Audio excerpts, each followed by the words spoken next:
كريم أما بعد فأعوذ بالله من الشيطان الرجيم بسم الله الرحمن الرحيم اليوم أكملت لكم دينكم وأتممت عليكم نعمتي ورضيت لكم الإسلام دينا صدق الله العظيم رب اشرح لي صدري ويسر لي أمري واحلل عقدة من لساني يفقه قولي জাহাঙ্গীরনগর বিশ্ববিদ্যালয় কর্তৃক আয়োজিত অত্র বিশ্ববিদ্যালয়ের একটি ইন্টেলেকচুয়াল প্ল্যাটফর্ম পাঠশালার আয়োজনে আজকে আধুনিক যুগে ইসলামিক লাইফস্টাইল শিরোনামের এই সেমিনারে আপনারা যারা উপস্থিত হয়েছেন তাদের সবাইকে জানাচ্ছি আন্তরিক শুভেচ্ছা এবং মোবারকবাদ। আহলান ওয়া সাহলান ওয়া মারহাবান বিকুম ফি হাযাল লিকা আত-তাইয়িব আল মুবারাক। আমরা শুরুতে আল্লাহ রাব্বুল ইজ্জা ওয়াল জালালের দরবারে শুকরিয়া জ্ঞাপন করছি যে আল্লাহ তাআলা আমাদেরকে এরকম চমৎকার একটি পরিবেশে চমৎকার একটি বিষয়ের উপর কিছু আলোচনা শুনবার জন্য, এসে বসবার জন্য, জয়েন করবার জন্য সুযোগ করে দিয়েছেন। আমরা সবাই পড়ছি কালিমাতুশ শুকর আলহামদুলিল্লাহ। আল্লাহর দরবারে শুকরিয়া জ্ঞাপনের পাশাপাশি আমি আজকের এই হল রুমে উপস্থিত সবাইকে অন্তরের অন্তঃস্থল থেকে শুভেচ্ছা এবং মোবারকবাদ জানাতে চাই। আপনারা সেই মাগরিবের পর থেকে লম্বা একটা সময় বসে আছেন আজকের এই সেমিনারকে সার্থক করবার জন্য। আজকের এই প্রোগ্রামে উপস্থিত হবেন কিছু সময়ের মধ্যেই অত্র বিশ্ববিদ্যালয়ের সম্মানিত ভিসি মহোদয়, উপস্থিত আছেন প্রভিসি মহোদয়, বিভিন্ন faculty dean, head of the departments, professors, lecturers, stuffs এবং সুপ্রিয় শিক্ষার্থী বন্ধুরা, আপনাদের সবাইকে আবারও অন্তরের অন্তঃস্থল থেকে মোবারকবাদ জানিয়ে আমার সংক্ষিপ্ত আলোচনা আমরা শুরু করছি। আপনারা একটি টপিকের কথা শুনেছেন, যে টপিকের আলোকে কিছু কথা আমরা শেয়ার করবার চেষ্টা করব। আমরা স্যারদের মুখ থেকে শুনছিলাম যে এত চমৎকার পরিবেশে কোনো ইসলামিক সেমিনার বা কনফারেন্স এটা আগে হয়নি। আলহামদুলিল্লাহ, জুলাই আপরাইজিং এর পরে আল্লাহ তাআলা খুব সহজ করে দিয়েছেন, আমাদের জন্য প্রশস্ত করে দিয়েছেন। আপনারা জেনে থাকবেন যে আমি নিজেও প্রায় 5 বছর দেশের বাইরে ছিলাম।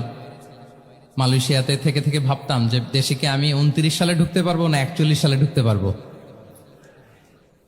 তো আল্লাহ তাআলার প্ল্যান যে ভিন্ন সেটা তো আমাদের জানা ছিল না।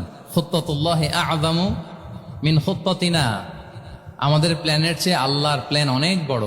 আমরা এতটুকু দেখি, কিন্তু আল্লাহ হয়তো আরো অনেক দূর আমাদের জন্য প্রশস্ত করে রেখেছেন। আলহামদুলিল্লাহ। তো এই 5 আগস্টের গণ অভ্যুত্থান বা বিপ্লব পরবর্তী বাংলাদেশের এই চমৎকার পরিবেশে আমরা যে একত্রিত হতে পেরেছি, সুন্দর সুন্দর কনফারেন্স সেমিনারের মধ্য দিয়ে আমরা আমাদের আইডিয়াগুলো শেয়ার করতে পারছি, এটা আমাদের জন্য অনেক বড় নেমা, আল্লাহর পক্ষ থেকে রাহমা।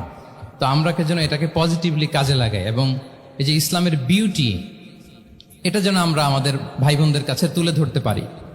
আপনারা নিশ্চয় জানেন যে অনেকে ইসলামের বিরোধিতা করে, ইসলামকে অপছন্দ করে এজন্য না, ইসলামের ব্যাপারে তার ইনডেপথ নলেজ না থাকার কারণে। এখানে আমাদেরও দায় কম না, আমাদের প্রপার প্রেজেন্টেশনের অভাবে আমরা সুন্দরভাবে ইসলামকে তাদের কাছে হয়তো উপস্থাপন করতে পারিনি, ফলে তারা ইসলামের বিরোধিতা করে। তো আমাদের প্রাইম ডিউটি হচ্ছে আমরা নিজেরা ইসলামকে অনুশীলন করব এবং ইসলামের সৌন্দর্যকে, দ্য বিউটি অফ ইসলামকে আমরা অন্যের সামনে তুলে ধরব। এটা হচ্ছে আমাদের দায়িত্ব। আপনারা খুব চমৎকার সেমিনারের একটা টপিক নির্ধারণ করেছেন যে আধুনিক যুগে ইসলামিক লাইফস্টাইল। শুরুতে আমি ইসলামিক লাইফস্টাইল বলতে আসলে কি বোঝায় এই আইডিয়াটাকে, কনসেপ্টটাকে ক্লিয়ার করে আমি আমার মূল আলোচনায় যাব ইনশাআল্লাহ বিইذনিল্লাহ। খুব সহজে যদি বলি, ইসলামিক লাইফস্টাইল হচ্ছে যে লাইফস্টাইল কোরআন সুন্নাহ থেকে উৎসারিত এবং যে লাইফস্টাইল হচ্ছে এন্ডোর্সড বাই ইসলাম, যে লাইফস্টাইল আমাদের প্রিয় নবী মুহাম্মদুর রাসূলুল্লাহ সাল্লাল্লাহু আলাইহি ওয়া আলিহি ওয়াসাল্লাম তিনি নিজে লিড করে দেখিয়েছেন আমাদেরকে, এটাই হচ্ছে ইসলামিক লাইফস্টাইল। আই রিপিট, যে লাইফস্টাইল কোরআন সুন্নাহ থেকে উৎসারিত, যেই লাইফস্টাইলকে ইসলাম এন্ডোর্সড করে এবং যে লাইফস্টাইল আল্লাহ রাসূল সাল্লাল্লাহু আলাইহি ওয়া আলিহি ওয়াসাল্লাম আমাদেরকে তিনি লিড করে দেখিয়েছেন, এটা একটা কমপ্লিট প্যাকেজ, একটা হোলিস্টিক প্রজেক্ট। এখানে কাটছাট করার সুযোগ নেই, মানে পিক এন্ড চুজ করার সুযোগ নেই। আমার পুরো জীবনটাকেই ইসলামে অনুশাসন দিয়ে যদি আমরা পরিচালিত করি, ইসলামের ছাঁচে যদি সাজাই, সেটা হবে ইসলামিক লাইফস্টাইল। এখানে পিক অ্যান্ড চুজের কোনো সুযোগ নাই। মানে মুসলিম হইলে পার্ট টাইম মুসলিম হওয়া যায় না, ফুল টাইম মুসলিম হইতে হয়। মানে জীবনের প্রতিটা অঙ্গনে ইসলামকে আমাদের প্র্যাকটিস করতে হবে। কারণ আমরা জানি ইসলাম মানে হচ্ছে কমপ্লিট সাবমিশন, হ্যাঁ, to the order of Allah, to the wish of Allah. কোনো যদি, কিন্তু, তবে ছাড়া আল্লাহর আদেশের সামনে নিজেকে উজাড় করে দেওয়ার নাম হচ্ছে ইসলাম। আই রিপিট, আমি আবারও বলছি, কোনো যদি, কিন্তু, তবে ছাড়া আল্লাহর অর্ডারের সামনে নিজেকে সঁপে দেওয়ার নাম কি? ইসলাম। সবাই বলুন তো, আল্লাহর আদেশের সামনে কোনো যদি, কিন্তু, তবে ছাড়া নিজেকে সাবমিট করা, এই সাবমিসিভ অ্যাটিটিউডের নাম কি? সবাই বলুন তো। তাহলে আপনি পিক অ্যান্ড চুজ করতে পারবেন না যে এটা আমার ভাল লাগে, এটা আমার সাথে যায়, সো আমি এটা নিলাম, এটা আমার সাথে যায় না, সো এটা থেকে আমি দূরে থাকলাম, তাইলে এটা ইসলামিক লাইফস্টাইল হলো না। এই কনসেপ্টটা কি ক্লিয়ার সবার কাছে? এটা একটা total package, it's a total project, it's a holistic program. আপনি আপনার সুবিধা মতো এখানে কাটছাট করতে পারবেন না, নিলে পুরোটাই নিতে হবে। তো আমরা অনেকে আবার কাটছাট করি নিজের মন মতো। তাদেরকে উদ্দেশ্য করে আল্লাহ তাআলা বলছেন, আফাতুমিনুনা বিবাদিল কিতাবি ওয়া তাকফুরুনা বিবাদ। তোমরা কি আল্লাহর কিতাবের কিছু অংশ মানো আর কিছু অংশ তোমরা অস্বীকার করো? এটা তোমাদের পলিসি। জেনে রেখো, ওয়ার্নিং দিচ্ছেন যে তোমাদের পলিসি যদি এইটা হয়, তাহলে এই দুনিয়াতে আছে তোমাদের জন্য লাঞ্ছনা, আর আখিরাতে তোমাদেরকে শাস্তির মুখোমুখি হতে হবে। তাহলে কাটছাট করার সুযোগ নেই। আমরা যেটা করি, নামাজ, রোজা, হজ, জাকাতের মতো এই যে আনুষ্ঠানিক এবাদতগুলো, এগুলোতে আমরা ইসলামকে খুব মানি, ইসলামের অনুশাসন মানি। কিন্তু আমাদের ব্যক্তি জীবন, পারিবারিক জীবন, সামাজিক জীবন, আমার ডিলিংসগুলো, আমার ট্রেড, আমার বিজনেস, আমার ব্যবসা, আমার বিয়ে শাদী, আমার বিহেভিয়ার, এগুলোকে অনেক সময় আমরা ইসলামের অনুশাসন অনুযায়ী মানতে চাই না। এগুলোর ক্ষেত্রে আমরা অনেক সময় ইসলামের অনুগামী হই না। এইখানে একটা ঝামেলা রয়ে গেছে আমাদের।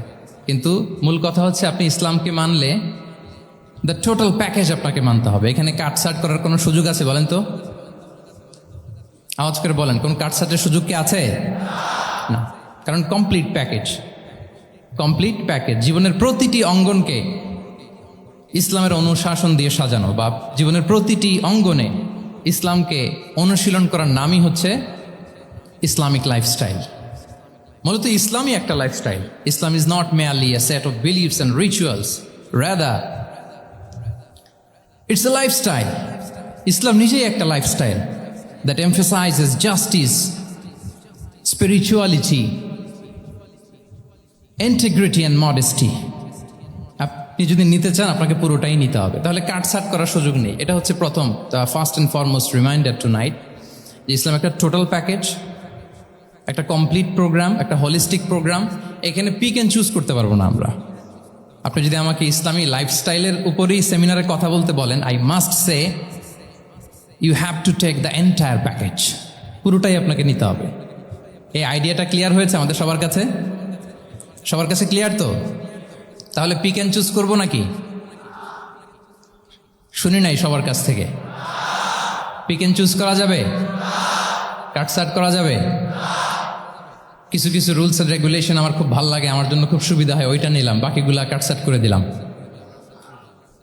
তার মানে সহজভাবে পার্ট টাইম মুসলিম হওয়ার কোনো সুযোগ নেই, হলে ফুল টাইম হতে হবে। কাস্টমাইজড ইসলামের কোনো সুযোগ নেই, টোটাল প্যাকেজটাকে আমার অ্যাডাপ্ট করতে হবে। এটা হচ্ছে ইসলামিক লাইফস্টাইল।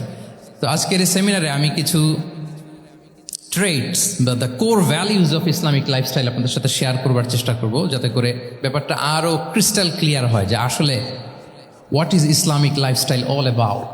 আসলে এটা কি, কিভাবে এটা আমরা অ্যাডাপ্ট করব, কিভাবে এটার সাথে নিজেকে খাপ খাওয়াবো, কিভাবে এটা আমরা প্র্যাকটিস করব।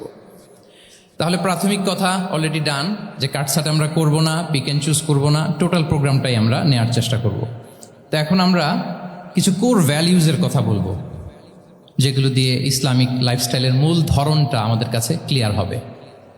ইসলামিক লাইফস্টাইলের কথা যদি আমাদেরকে বলতে হয়, প্রথম যেই ট্রেড, যে ক্যারেক্টারিস্টিক্স বা ভ্যালিউর কথা আমাকে বলতে হবে, সেটা হচ্ছে দ্য কনসেপ্ট অফ হালাল অ্যান্ড হারাম। ইফ দেয়ার ইজ নো হালাল অ্যান্ড হারাম, there is no Islamic lifestyle, for sure I am telling you.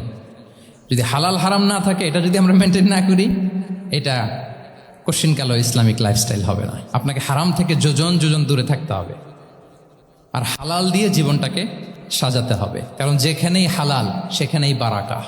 Repeat, আমি আবারও বলছি, যেখানেই হালাল সেটার মধ্যে কি? হারামে কোনো বারাকা আছে?